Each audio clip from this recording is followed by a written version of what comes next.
ନମସ୍କାର ଦର୍ଶକ ବନ୍ଧୁ, ଆଉ ଏକ ନୂତନ ଅଧ୍ୟାୟକୁ ଆପଣ ମାନଙ୍କୁ ସ୍ୱାଗତ। ନମସ୍କାର ଦର୍ଶକ ବନ୍ଧୁ, ଜୟ ଜଗନ୍ନାଥ। ଆପଣ ମାନଙ୍କୁ ଆଜିର ଗୋଟେ ନୂଆ ଅଧ୍ୟାୟକୁ ବହୁତ ବହୁତ ସ୍ୱାଗତ କରୁଛୁ। ହୁଁ ଚାଲନ୍ତୁ ଦେଖିବା ଆଜିର କୋଶ୍ଚିନ୍ ସବୁ କଣ କଣ ଅଛି। ଆଉ ତା ପୂର୍ବରୁ ଆପଣ ମାନଙ୍କୁ ମୋର ଗୋଟେ ଅନୁରୋଧ କି ଭିଡିଓଟିକୁ ଆରମ୍ଭରୁ ଶେଷ ପର୍ଯ୍ୟନ୍ତ ଟିକେ ଦେଖନ୍ତୁ, ଟିକେ ଭଲ ପାଇବା ଟିକେ ବଢାନ୍ତୁ, ବହୁତ କମି ଯାଉଛି। କମି ଯାଉଛି, ଟିକେ ପଛକୁ ଠିଆ ହବ। କାନ୍ଥ ଗଳି ପଡିବି। ବାଲକନି ବାହାରକୁ ଗଲି, କାନ୍ଥ ଆଡିକି ଠିଆ ହବ ଗୋଟେ କହିଲି। ହଁ, କାନ୍ଥ ଆଡିକି ଠିଆ ହେଲେ ଲାଇଟ୍ ଟା ପଡିବ, ଫେସ୍ ଟା ଠିକ ଦେଖାଯିବ। ହଁ, ମୁଁ ରିଲ୍ସ ବନାଏ। ରିଲ୍ସ ବନେଇବ। ହଉ, ପ୍ରଶ୍ନ ପଚାରୁଛି। ଆଜ୍ଞା। ତାର ଉପର ଚୋପା ସମ୍ପୂର୍ଣ୍ଣ ସବୁଜ, ଭିତରେ ଥାଏ ନାଲି ଟକ ଟକ, ଆଉ ବାହାରେ ଗୁଡାଏ କଳା ମଞ୍ଜି। କହିପାରିବ ସେ କେଉଁ ଫଳ? କଳା ମଞ୍ଜି ବାହାରେ। ହୁଁ। ଉପର ଉପର ଚୋପା ସମ୍ପୂର୍ଣ୍ଣ ସବୁଜ, ଭିତରେ ଥାଏ ନାଲି ଟକଟକ ଆଉ ବାହାରେ କଳା ମଞ୍ଜି। ବାହାରେ କଳା ମଞ୍ଜି। ମାନେ ସେଥିରୁ ବାହାରେ ଓ କଳା ସେଥିରୁ ମଞ୍ଜି। ବାହାରେ କଳା ମଞ୍ଜି। ହୁଁ। ମୋ ଝିଅ କହିଦବ, ତମେ ନ କହିପାରିବ। ମତେ ଲାଗୁଛି ଏଇଟା ତରଭୁଜ ହବ ବୋଧେ, କାହିଁକିନା ଅମୃତଭଣ୍ଡା ତ ପକ୍କା ହବନି। କାହିଁକିନା ଅମୃତଭଣ୍ଡା ପାଚି ଗଲେ ହଳଦିଆ ଦେଖାଯିବ, ହୁଁ ମଞ୍ଜି ସିନା କଳା ଦେଖାଯିବ। ତରଭୁଜ ନା? ହୁଁ। ହଉ, ନେକ୍ସଟ। ତମେ ଯେମିତି କହୁଛ ଖରାପ ଲାଗୁନି ମତେ, କେତେ ଖରାପ ଲାଗୁଥିବ କହିଲ। କୋଶ୍ଚିନ୍ ପଚାରୁଛ, ମୁଁ ଆନ୍ସର ଦେବି କି ନ ଦେବି ସେଇଟା ଟିକେ ୱେଟ୍ କରିବି କି କଣ କରିବ। କହୁଛି ଏଇ କୋଶ୍ଚିନ୍ ଆନ୍ସର ମୋ ଝିଅ ଦେଇଦବ, ତାହେଲେ ଆଉ ମତେ କାହିଁ ପଚାରୁଛ କହିଲ? ମାନେ କେତେ ବେଜିତ୍ କରୁଛ ତମେ ମତେ।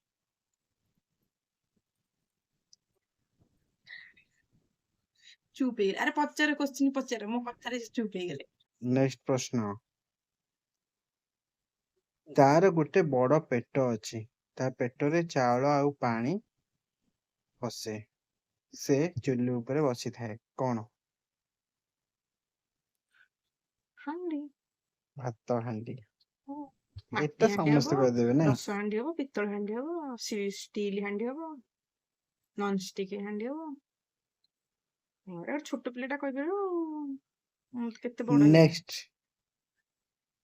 ସେ ଏମିତି ଏକ ଜିନିଷ ଯାହା ତରକାରୀରେ ନ ପଡିଲେ ତରକାରୀ ସ୍ୱାଦ ଲାଗେ ନାହିଁ, କିନ୍ତୁ ସିଏ ପାଣିରୁ ଜାତ।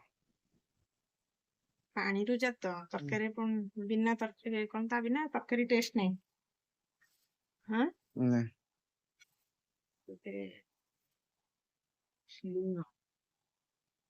ସେଠି ହୁଁ। ବିନା ଲୁଣରେ କିଛି ଟେଷ୍ଟ ଲାଗେନି।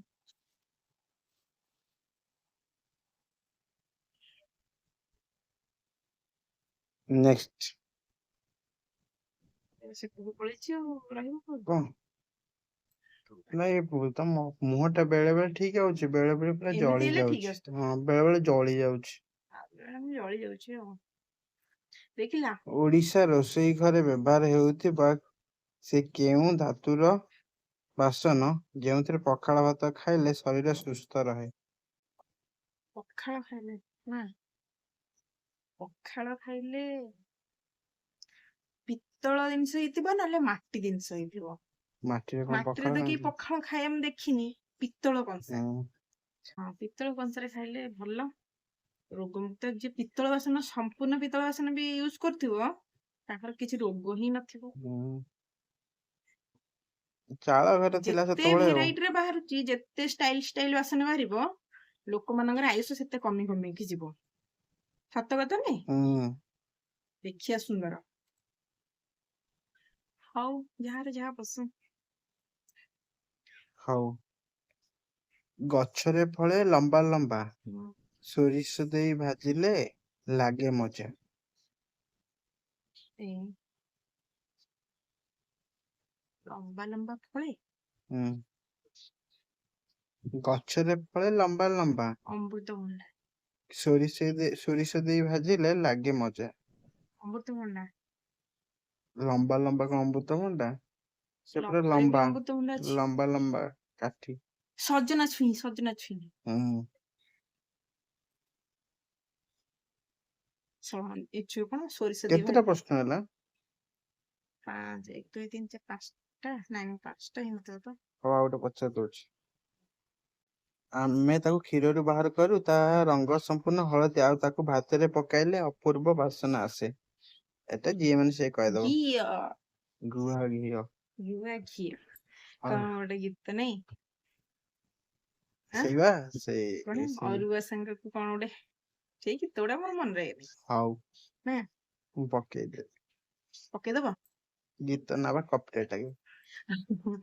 ଦର୍ଶକ ବନ୍ଧୁ, ଆଜିର ସମସ୍ତ କ୍ୱେଶ୍ଚିନ୍ ସରିଯାଇଛି। ଆପଣ ମାନଙ୍କୁ କେମିତି ଲାଗୁଛି କମେଣ୍ଟ ମାଧ୍ୟମରେ ଜଣେଇବେ। ଭିଡିଓକୁ ଟିକେ ଲାଇକ୍ ସେୟାର କରିବେ, ଆଉ ସବସ୍କ୍ରାଇବ କରିବେ, ଭଲ ପାଇବା ଟିକେ ବଢେଇବେ, ଆଉ ଆପଣଙ୍କ ଆଶୀର୍ବାଦ ଟିକେ ମୁଣ୍ଡ ଉପରେ ରଖିବେ। ଠିକ ଅଛି, ରଖିଦେଲେ ଆଉ। ଆଜି ପାଇଁ ଏତିକି। ନମସ୍ତେ। ଭଲରେ ଥାଆନ୍ତୁ ସମସ୍ତେ।